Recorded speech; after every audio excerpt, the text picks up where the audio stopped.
전능하신 하나님의 일하심이 성취하심이 기도하는 우리 성도님들을 통하여 보여지고 나타나게 되시기를 주님의 이름으로 간절히 축원합니다. 우리 찬송했던 것처럼 주의 약속하신 말씀 위에 섭니다. 하나님 약속에 신실하신 하나님이신 거 믿으시죠? 하나님의 말씀은요 1.1획도 변함이 없이 이루시는 하나님인데 문제는 우리가 문제더라고요. 약속을 물론 혼자서도 할 수 있습니다. 결단하고 마음에 다짐할 수는 있지만 약속이라고 하는 것은 오늘 말씀에 나와 있는 것처럼 나와 너 사이에 맺어. 그러니까 약속은 두 사람이 잘 계획한 대로 이룰 때 완전하게 맺어지는 것이 약속입니다. 우리가 성경책을 신약과 구약으로 나누죠. 구약과 신약. 그러는데 이 약자는 한자로는 약속 약자, 따를 약자를 씁니다. 지켜야 할 약속이라는 거예요. 하나님이 우리에게 주신 약속이 있습니다. 그 약속을 우리는 믿고 따라갈 때 내가 하는 것이 아니라 나와 너 사이의 약속을 맺어 하나님이 하시겠다라고 약속하셨으니 그 약속을 믿고 나아갈 때 하나님 하셨습니다. 하나님은 약속에 신실하신 하나님이십니다. 그렇게 고백할 수 있는 저와 우리 불꽃교회 모든 성도님들이 되시기를 주님의 이름으로 축복합니다. 이 약속이라고 하는 말을 제가 국어사전에서 찾아보니까 나와 다른 사람과 장래에 어떤 일을 할 것을 미리 정하는 것 이렇게 돼 있더라고요. 상대가 있어야 되는 거예요. 나와 다른 사람과. 그리고 장래에 대한 겁니다. 현재가 아니고 장차 우리에게 올 미래에 대한 것을 미리 정하는 것, 이게 약속입니다. 보이지는 아니하지만 지킬 때 가능해지는 것이 약속이라는 거죠. 결혼 시즌이 되어서 우리 교회에서도 결혼하시는 자제를 둔 분들이 많이 있는데 결혼도 그런 거 아닙니까? 약속 아니에요? 약속. 둘이 한 몸이 되어서 서로 아내로서 남편으로서 약속을 잘 지켜갈 때 그 가정은 장차 행복이 정하여지는 것, 결혼입니다. 부모와 자식 간도 마찬가지입니다. 어머니들이 배 아파서 낳은 자녀들도 부모나 자녀도 관계가 나쁜 부모 자녀의 관계를 보면 권리만 주장하거나 의무만 주장하면 삐그덕거립니다. 너 엄마 뱃속으로 낳는데 넌 왜 그 모양이니? 너 당연히 자녀는 이렇게 해야 돼. 그리고 자녀의 의무만 강조하거나 엄마나 낳아주고 뭐 한 거 있어요? 이런 식으로 의무나 권리만을 주장하면 그 관계는 아름다운 관계가 될 수 없습니다. 요즘에 노동법이라는 게 많이 강조해서 50이 만나면 사업하시는 분들이 그런 이야기를 많이 합니다. 주 52시간, 40시간 시간 계산하면서 법을 위반하지 아니하면서 주는 것 여러 가지 쉽지가 않은 것 같아요.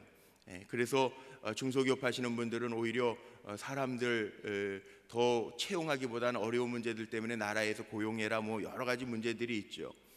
교회도 요즘에는 세금 다 작년서부터 정상적으로 우리 목회자들이나 다 띄면서 쓰게 하는 게 있는데 고용계약서라는 걸 씁니다. 갑과 을이 되어서 고용주와 노동자들 간의 계약서를 다 써가지고 그걸 잘 보관해 두었다가 나중에 그럴 일이 없겠지만 무슨 세무 보고나 이런 게 나온다 그러면 보여줘야 되기 때문에 다 계약서를 씁니다. 약속이죠.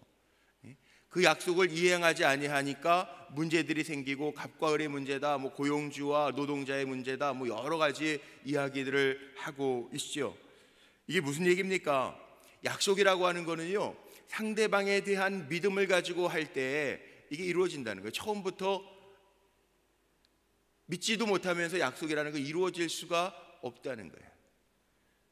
자, 하나님은 우리에게 기대하시는 게 있는데 뭘 기대하냐면 하나님의 백성 삼아진 우리가 하나님의 말씀을 따라 순종하면서 살기를 하나님은 기대하세요. 뿐만 아니라 우리의 믿음은 뭐냐? 하나님이 이렇게 말씀하셨을 때 그 하나님의 말씀의 제안을 따라서 잘 마음에 받아들이고 순종하는 것, 우린 그것을 뭐라고 이야기합니까? 믿음이라고 이야기합니다.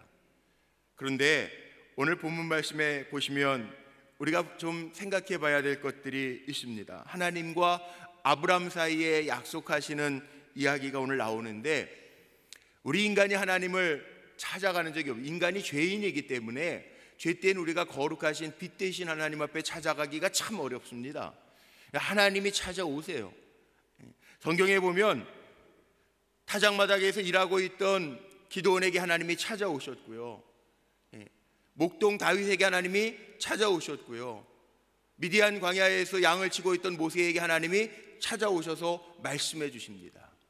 예수를 핍박하러 가던 사도 바울이기 전에 사울이었죠. 다메섹에서 주님이 찾아오셔서 말씀해 주십니다. 죄인된 우리가 주님을 찾아갈 수 없으니까 이게 하나님의 은혜인데 하나님이 우리를 찾아오셔서 말씀해 주십니다. 그런데 아브라함을 처음 찾아오신 게 아닙니다. 하나님이 이미 창세기 12장서부터 아브라함의 이야기가 나옵니다. 하나님이 아브라함을 찾아오셔서 내가 너를 복의 근원 삼아 줄 거니까 내가 너에게 지시할 땅으로 가라, 약속입니다.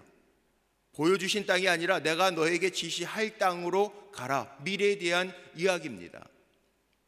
그리고 하나님이 아브라함을 인도하시는데 아브라함은 처음에는 잘 믿지 않았던 것 같아요. 가나안 땅에 기근이 드니까 애굽으로 내려갑니다. 아브라함도 아내를 뺏길 위기에 놓이니까 인간의 실수를 써서 모면하려고 합니다. 하나님이 이미 약속하셨습니다. 내가 내 자녀 손들로 나라를 이루리라 말씀하셨습니다. 그런데 1년을 기다려도 2년을 기다려도 3년을 기다려도 이루어지지 않습니다. 아브라함이 86세 때 10년이 지난 때 하나님의 약속을 받고 10년이 지난 때 이게 아닌가 봐요. 그러면서 이스마엘을 낳습니다. 자, 이스마엘을 낳은 지가 86세, 그리고 오늘 말씀해 보니까 17장 1절에 아브라함이 99세 때 하나님이 아브라함에게 찾아오셨습니다. 13년 동안 하나님이 말씀을 안 하셨어요.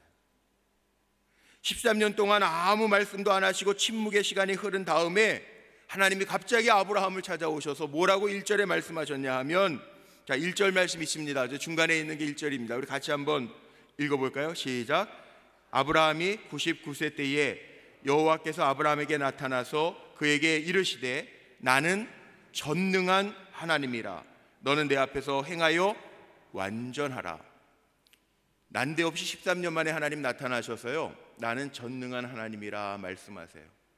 그동안 13년 동안 말씀 안 하시고 침묵하고 계시다가 아브라함에게 짠 나타나셔서 나는 전능한 하나님이니까 내 앞에서 완전해라, 그렇게 하나님 말씀하고 계신다고요. 왜 14년 동안 안 나타나셨을까요? 아마 아브라함은요, 이스마엘을 낳고 나서 하나님이 내가 기다렸는데 자녀 안 주시니까 내가 이렇게 아내의 얘기 듣고 아내의 몸종 하갈에게서 아들 이스마엘을 낳았으니까 이를 통해서 자녀 손들을 번성케 하시려나 보다, 그리고 스스로 만족하고요, 그렇게 살았던 것 같아요. 습성에 빠져서. 근데 중요한 게 있습니다. 아주 중요한 게 있습니다. 여러분, 전능하신 하나님 믿으십니까? 하나님이 아브라함에게 13년 만에 나타나셔서 나는 전능한 하나님이라, 엘샤다이의 하나님이라 말씀하시는 이유는 이겁니다. 그냥 습성에 자기 판단대로, 옳은 대로, 자기 편한 대로 이러면 됐지 뭐 하는 아브라함에게 하나님 나타나셔서 나는 전능한 하나님이라, 나 믿어라, 그 얘기예요. 오늘 분명하게 우리가 기억해야 될 것이 있는데, 오늘도 우리가 그렇게 신앙생활하면서 지나는 분들 혹시 계실지 몰라요. 내가 계산한 대로 이렇게 인생이 펼쳐졌는데 이 정도면 됐지 뭐, 그리고 그냥 적당한 선에서 만족하면서 사는 분들이 있을지 몰라요. 믿음은 뭐냐면요, 하나님이 이미 아브라함에게 약속하셨거든요. 나는 내 씨로부터. 정상적인 부부가 누굽니까? 아브라함과 사라입니다. 그 사이에서부터 내 자녀 손들을 이어 큰 민족을 이고 왕들을 나게 하겠다. 오늘 6절에도 하나님 다시 말씀하시는데 아브라함이 그 믿음 다 잃어버리고 살았던 것 같아요. 그래서 13년 동안 말씀 안 하셨다고요. 오늘 우리의 삶 속에도 하나님이 침묵하고 계신 성도님들 계실지 몰라요. 하나님의 기대는 뭐냐 하면 하나님의 약속을 기억하고 그 약속을 믿고 의지하면서 사는 것 하나님 기대하세요. 우리가 기대하는 게 뭐냐 하면 하나님은 전능하신 하나님이심을 우리가 고백해야 돼요. 하나님이 전능하신 하나님임을 우리가 고백하며 살아갈 때 전능하신 하나님이심을 우리에게 보여주실 줄로 믿습니다. 하나님 오직 답답했으면 나는 전능한 하나님이라 아브라함에게 짠 하고 나타나셔서 나는 전능한 하나님이야. 왜 그러셨을까요? 누군가가 우리 믿어주지 않으면 우리 그러잖아요. 제가 목사인데요, 좀 믿어주세요. 제가 목사라고요. 제가 장로인데요, 좀 믿어주세요. 제가 장로라고요. 그럴 때 있잖아요. 아브라함이 자기 만족에 빠져서 적당하게 살아갈 때 하나님 아브라함에게 나타나셔서 나는 전능한 하나님이라 이렇게 말씀하고 있는 거예요. 전 이렇게 생각해요. 신앙생활이라고 하는 게 어려울 때일수록, 문제가 있을 때일수록 좋아지기가 훨씬 쉽습니다. 왜냐하면 어려우니까, 문제가 있으니까, 죽을 것 같으니까 하나님 찾아요. 그런데 평안할 때, 문제가 없을 때, 잘 나갈 때는요, 이상하게 하나님 안 찾습니다. 왜? 내 힘으로 해도 되는 것 같으니까. 아브라함이 똑같아요.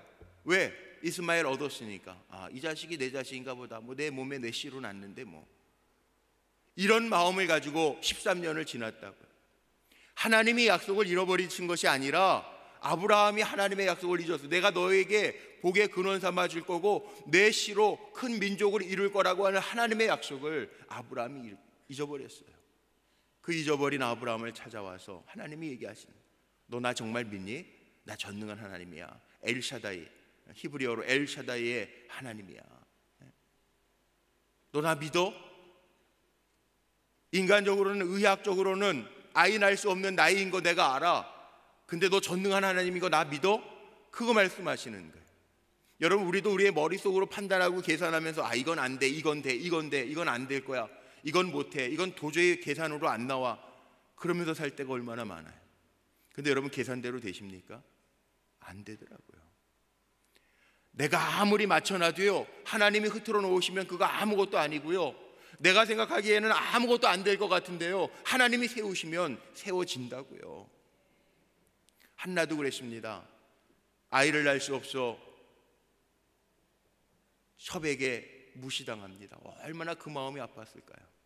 근데 하나님이 하셨습니다. 한나가 어떻게 고백합니까? 하나님은 살리기도 하고 죽이기도 하실 수 있는 하나님, 하나님은 음부에서도 끌어올리실 수 있는 하나님, 높아도 내릴 수 있는 하나님, 그 하나님이라고 고백하잖아요. 오늘 기도하는 우리 사랑하는 성도님들, 하나님이 전능하신 하나님임을 기대하고 기도할 수 있는 우리 성도님들 되시기를 주의 이름으로 축복합니다. 정말 아브라함이 하나님을 만난 때는 75세 때가 아니고 86세 때 이스마엘을 얻고 나서가 아니고 99세 때 하나님을 만나고요, 100세 때 이삭을 얻어요. 그리고 하나님이 약속에 신실하신 하나님이라면 하나님은 어떤 상황에서도 일하시겠구나. 이삭이 10여 세 성장한 청소년이 됐을 때 하나님 바치라고 그럴 때 바칠 수 있는 믿음이 어디에서 나왔습니까? 하나님 전능한 하나님이니까 이 아들 바치라고 해서 바치면 전능하신 하나님이 살려주겠지. 아마 적어도 그런 믿음이 아브라함에게는 있었기 때문에 정말 모리아산에 가서 칼을 뽑아 이삭을 제물로 삼으려고 했던 믿음이 있었다는 거예요.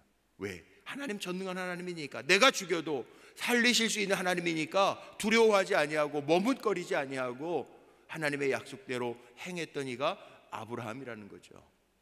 저는 우리 불꽃 성도님들, 우리 사랑하는 성도들과 함께 특별 새벽 기도회를 하면서 가장 먼저 우리가 하나님이 우리에게 기대하시는 것 살폈고, 두 번째 주간에는 우리가 전능하신 하나님을 기대하면서 살아야 되는데 내 안에 정말 전능하신 하나님을 기대하면서 살고 있는지를 점검하기를 원합니다. 여러분, 하나님의 약속은요, 이루어진다는 거예요. 지키신다는 거예요. 세계 제2차 대전 때 독일의 히틀러가 우리가 아는 것처럼 유대인들 600만 명, 적은 숫자가 아니죠. 600만, 거의 다 씨를 말리는 거예요. 유대인들의 고통은 이루 말할 수 없었는데 그 가운데 한 믿음의 노인이요, 이렇게 선포했어요. 무서워하지 아니하고 히틀러의 그 잔인함 속에서도 웃으면서 이야기합니다. 히틀러 씨, 분명히 들으십시오. 역사적으로 유대인들을 죽이려는 시도는 정말 많았습니다. 애굽이 그랬고, 바로왕이 그랬고, 아수르가 그랬고, 바벨론이 그랬고, 로마가 그랬는데 우리는 절대로 멸절되지 않았습니다. 유대인들은 살아있습니다. 그 이유는, 앞으로도 살 수 있는 이유는 하나님의 약속이 있기 때문입니다. 정말 그렇죠? 히틀러는 죽었어요. 근데 이스라엘은 1948년 독립하고 지금도 이스라엘의 힘이 얼마나 센지 몰라요. 나라마다요 유대인 동네가 있습니다. 제가 그 간증 많이 했죠. 캐나다에서 목회할 때 유대인 동네였습니다. 베더스트 거리, 유대인 중심의 거리에 살았습니다. 그들은 지금도 유대교는 하나님만 믿거든요. 예수를 안 믿고 메시아 가지 않았다고 그러고 하나님의 말씀만 믿고 하나님의 말씀만 자녀들에게 가르쳐요. 생존해 있어요. 미국의 경제를 움직이는 사람들이 다 유대인이라고 그러죠. 정말 하나님의 약속 무섭지 않습니까? 메시아를 믿지 않아도 하나님의 말씀을 믿는 이들을 멸절시키지 않으셨다는 거예요. 하나님의 약속은요 무서워요. 하나님의 약속은요, 하나님은 절대 잊으시는 법이 없어요. 저는 이사야서를 보면서도 마음에 정말 확신을 갖는 게 있어요. 젖먹이 부모가 자녀를 잊을 수가 없습니다. 그런데 하나님은요, 혹시 젖먹이 어미가 자녀를 잊을지라도 하나님은 자기의 손바닥에 새겨 놓으시고 우리를 잊지 않으시겠대요. 우리 사랑하는 성도님들 염려하지 마십시오. 여러분들은 하나님이 결코 잊지 않으십니다. 어떠한 상황 가운데에서도 약속을 이루시는 전능하신 하나님이심을 믿고 사시기를 주의 이름으로 축복합니다. 호세아 선지자가 여러 가지 나라의 어려운 형편을 보면서도 이야기합니다. 돈 벌자고 이야기한 게 아니고요, 일하자고 이야기한 거 아니고요. 호세아서 6장 1절 말씀에 보면 뭐라고 이야기합니까? 우리가 여호와를 알자, 힘써 여호와 하나님을 알자, 그렇게 고백해요. 힘든데 일하자 돈 벌자가 아니고 하나님을 알자, 그렇게 고백해요. 우리도 마찬가지예요. 기도하면서 꼭 알아야 될 것이 있어요. 하나님이 13년 동안 아브라함에게 나타나시지 아니하다가 나는 전능한 하나님이야, 내 앞에서 온전하게 행해, 그렇게 말씀하신 것은 나는 모든 것을 할 수 있는 하나님이야, 나만 믿고 따라와, 그렇게 말씀하시는 거하고 같다는 거예요. 그리고 6절 7절 말씀에 분명히 말씀하시잖아요. 7절에 이런 말씀이 있습니다. 내가 내 언약을 나와 너 및 내 대대 후손 사이에 세워서 영원한 언약을 삼고 너와 내 후손의 하나님이 되리라. 새 약속을 주십니다. 믿음을 가지고 하나님 전능하신 하나님이심을 고백하는 이들에게요, 하나님이 새 약도 주시고요, 새 약속도 주시고요, 아브라함에서 아브라함, 한 사람 이스마엘의 아버지가 아니라 온 백성의 아버지가 되는, 아브라함에서 아브라함, 복수의 아버지입니다. 바뀝니다. 바꾸어지는 새 약속을 주시겠다는 거예요. 한 사람의 아버지가 아닙니다. 온 열방의 아버지가 되게 하시겠다고 약속하고 계십니다. 그렇습니다. 저나 여러분이나 하나님의 약속이 있는 사람들, 믿음 가지고 살아야 될 하나님의 약속이 있는 사람들. 아브라함이 믿음이 있었던 것 같은데요, 아브라함이 어떤 사람이었냐면 하나님 믿습니다 그러면서 하나님의 말씀을 따라 움직이기는 했는데 이스마엘 낳고 나서는요 안 움직여요. 오늘 제가 본문을 8절로 끊어 읽었지만 18절 한번 보세요. 앞에 화면도 준비해놨는데 18절 말씀에 보면 어떻게 되어 있는지 한번 읽어보세요. 한번 읽어볼까요? 시작.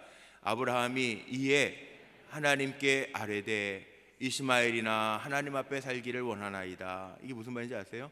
아브라함이 아브라함으로 바뀌어놨습니다. 하나님이 약속을 또 하셨는데도 아브라함 뭐라 그러냐, 하나님 나 이스마엘로 만족해요. 이스마엘이나 하나님 앞에 살게 해주세요. 믿음 다 잃어버렸어요. 예? 자기는 그냥 적당히 이스마엘로 만족하고 있어요. 하나님 알아요, 알아. 근데 마음으로 건성건성 믿는 거지 중심으로 믿는 게 아니에요. 이스마엘이나 하나님 앞에 살게나 해주세요. 근데 하나님 뭐라 그러십니까? 아니라는 거예요. 하나님 하실 수 있는 하나님이시라는 거예요. 19절에 한번 보세요. 19절에도 보면 이렇게 되어 있어요. 화면에도 앞에 준비해놨어요. 한번 읽어보죠. 시작. 하나님이 이르시되 아니라 내 아내 사라가 내게 아들을 낳으리니 너는 그 이름을 이삭이라 하라. 내가 그와 내 언약을 세우리니 그의 후손에게 영원한 언약이 되리라. 아유, 이스마엘로 만족합니다. 하나님 이스마엘 뭐 여기에서 아들들도 나고 그렇겠죠. 이스마엘이나 하나님 앞에서 행하게 해주세요. 그렇게. 아니라 하나님 이르시되 아니라 너와 사라 사이에서 이삭이 태어날 것이라. 이삭 이름의 뜻이 뭔지 아시죠? 웃음이에요. 하나님 웃게 하시겠다는 거예요. 약속이에요. 하나님이 약속하신 대로 이루시겠다는 거예요. 그의 후손에게 영원한 언약이 되게 하겠다. 하나님 이 약속 이루셨어요? 안 이루셨어요? 이루셨어요. 이루셨다고. 하나님 하신 하나님이라고요. 오늘 우리의 기도의 제목 가지고 나오신 분들, 이거 내가 생각하기에 안 될 거야, 여러분 포기하고 기도하지 마세요. 믿음 없음입니다. 그건 하나님 믿는 척하는 거지 하나님 믿는 것 아닙니다. 기도의 제목 가지고 나오셨으면 전능하신 하나님이 하실 줄로 믿으시기를 바랍니다. 하나님 하시는 하나님이에요. 아니 혹 내 자녀의 문제를 가지고 웃지 못하는 분들도요, 하나님이 이삭이 되게 하실 줄로 믿습니다. 웃게 하실 줄로 믿습니다. 하나님의 약속이에요. 그래서 하나님은요, 기대하는 사람, 하나님을 기대하는 사람, 전능하신 하나님이심을 고백하는 사람, 그 사람에게 역사하신다는 거예요. 우리 한번 따라해 볼까요? 하나님은 전능하신 하나님이십니다. 아멘. 전능하신 하나님, 하나님 일하실 수 있는 하나님. 근데 왜 여러분 전능하신 하나님이 하시겠다는데 내가 못해요 그러십니까? 이거 불신앙 아닙니까? 하나님이 충성하라는데, 죽도록 충성하라는데 왜 죽을까 봐 충성 못하십니까? 여러분 이게 불신앙 아니에요? 믿음 없는 거 아니에요? 지난주였던가, 지난주 초에, 월초에, 4월 초에 우리 교회 집사님 병원 개원하셔서 저 이천에 병원의 신방 개원 예배를 제가 인도하러 가는데, 우리 봉고차 타고 우리 같이 여러분들 가는데요, 저 이천쯤 가니까 기숙학원이 있더라고요. 기숙학원이 뭔지 아시죠? 기숙학원이 있는데 그 기숙학원을 선전하는 플래카드를 보고 다 빵 터졌어요. 왜 터졌냐면 우리 김옥경 원사님 제일 먼저 발견하시고 막 웃어서 뭔데요? 그리고 딱 이렇게 봤더니 플래카드 보니까 정말 저도 웃겼어요. 뭐라고 써있냐면 죽도록 공부해서 죽은 사람 없다. 땡땡땡 기숙학원. 죽도록 공부시키겠다는 거죠. 그 학원은 죽도록 공부해서 죽은 사람 없다. 죽도록 충성해서 죽는 사람 있을지라도요, 하나님이 생명의 면류관을 주시겠다고 약속하셨으면 여러분 왜 못한다고 합니까? 그럼 선수 교체하세요. 하나님 참 무서우신 하나님이에요. 내가 못한다고 하면요, 하나님이 사람이 없어서 우리 부르신 거 아니에요. 나를 통해서 하나님의 영광을, 전능하신 하나님이심을 보여주기 위해서 하나님 하시는 거지, 두려움 속에 빠져 있으면 하나님 선수 교체하세요. 성경의 이야기들 보세요. 하나님 사울 세웠는데요, 사울이 자기 마음대로 합니다. 전능하신 하나님을 의지하지 않습니다. 하나님 다윗으로 선수 교체하십니다. 주님이 하시려고 했습니다. 근데 빌립은 계산해 보면서 야, 이 정도면은 200데나리온 이거 어디 못 구해요. 빌립이 아닙니다. 안드레를 통하여 어떤 아이의 도시락 하나를 가지고 하나님 하십니다. 자, 분명한 것 있습니다. 여러분, 내가 못한다 그러면 하나님이 그래 너 못하니 그만둬라 그러시고 선수 교체하세요. 죽도록 충성해라 그러면 전능하신 하나님이심을 믿고 충성하면 하시는 분은 하나님이신 줄로 믿으시길 바랍니다. 믿음 가지고 기도하면 엘샤다이의 하나님이 하실 줄로 믿으시기를 바랍니다. 그것이 하나님이 우리를 향한 기대고요, 우리 또한 전능하신 하나님을 믿고 기대하고 기도할 때 하나님의 역사가 나타나게 될 줄로 믿습니다. 이렇게 아브라함을 아브라함으로 하나님 바꿔주시는 이유가 뭘까요? 너 한 사람의 아버지 아니야. 내가 약속한 게 쫀쫀하게 내가 한 사람의 아버지 되게 하려고, 이스마엘로 만족하게 하려고 내가 너 불렀는 줄 아니? 너는 아브라함이 아니고 아브라함이야. 하나님 말씀하시는 거예요. 여러분, 세상에 많은 사람 가운데 한 사람이 아니고 주님이 쓰시고자 하는 영광의 도구임을 믿으시기를 주의 이름으로 축복합니다. 오늘 그 기대 가지고 기도하시면 돼요. 전능하신 하나님, 내 기도를 들으신 하나님, 그 하나님이 살아계신 하나님이라고 고백하면서 하나님의 약속을 믿고 나아갈 때 승리케 하실 줄로 믿습니다. 마지막 예화 하나만 들고 우리 기도할게요. 록펠러, 어머니가 가르쳐준 믿음의 유산 10가지를 잘 지켜서 승리한 록펠러 아시죠? 물론 록펠러에 대한 재해석이 요즘에 많이 나와서 꼭 그게 옳았던 것만은 아니다 그렇게 평가하는 사람도 있는데, 록펠러의 이야기 가운데 이런 이야기가 있어요. 워낙 부자였으니까 친구의 꾀임에 빠져서 금맥이라고 하는 광산을 하나 속아서 샀습니다. 광산을 샀으니까 뭐 하겠어요? 사업가니까 광산에서 금 나오기를 기다리면서 취치하겠죠. 그런데 많은 것을 투자해서 은행에서 막 융자 받아서 투자해서 금맥을 캐 나가는데도요, 없어요. 하나도 안 나와요. 기가 막히지 않겠어요? 하나님 한 번도 나를 실망시킨 적 없으신데 하나님 이거 어떻게 된 일입니까? 하나님 나는 11조도 잘 드렸는데, 하나님 주일 성수도 잘했는데, 어머니가 물려주신 믿음의 유산 말씀을 따라 잘했는데 왜 나에게 이런 시련이 있습니까? 그리고 지쳐서 기도하다가 잠들었어요. 하나님이 환상 가운데에서 말씀하셨습니다. 야, 너 나 믿지? 때가 되면 열매를 맺게 할 테니까 걱정하지 말고 더 깊이 파라. 사람들이 다 미친놈이라고 그랬어요. 야, 안 나오는데 저거 깊게 판다고 나오냐? 광맥이 그렇게 깊이 들어가면 나오냐? 다 비꼬면서 비판했어요. 근데 록펠러가 믿었던 건 하나님의 말씀이에요. 계속 파고 들어갔습니다. 근데 물이 퐁퐁 쏟아져 나왔습니다. 마실 수 없는 물입니다. 뭘까요? 유전이에요, 유전. 금이 나온 게 아니라 석유가 터져 나왔다는 거예요. 갑부가 된 게 중요한 것이 아니라 제가 드리려고 하는 말씀은 록펠러에게 임한 하나님의 말씀이 그대로 이루어졌잖아요. 더 깊이 파라. 사람들은 손가락질, 이 병신 저거 바보야. 저만큼 들어가면 상식적으로 금맥 안 나와. 근데 왜 하나님이 파라고 그랬다고 저렇게 미친 짓 하네? 그런데 하나님은 실망시키지 않으시고 나오게 하셨다는 거예요. 유전이 나오게 하셨다는 거예요. 무슨 얘기입니까? 신실하신 하나님이라는 거예요. 우리는 신실하신 하나님 믿고 오늘도 기도할 때 하나님 우리의 기대에 부응하시고 역사하시고 전능하신 하나님이심을 보여주실 줄로 믿습니다. 그 하나님이 나의 하나님 되심을 고백하는 이 시간 되기를 주님의 이름으로 축원합니다. 우리 한 번만 따라하고 기도하죠. 전능하신 하나님이십니다. 내가 믿는 하나님은 엘샤다이의 하나님이십니다.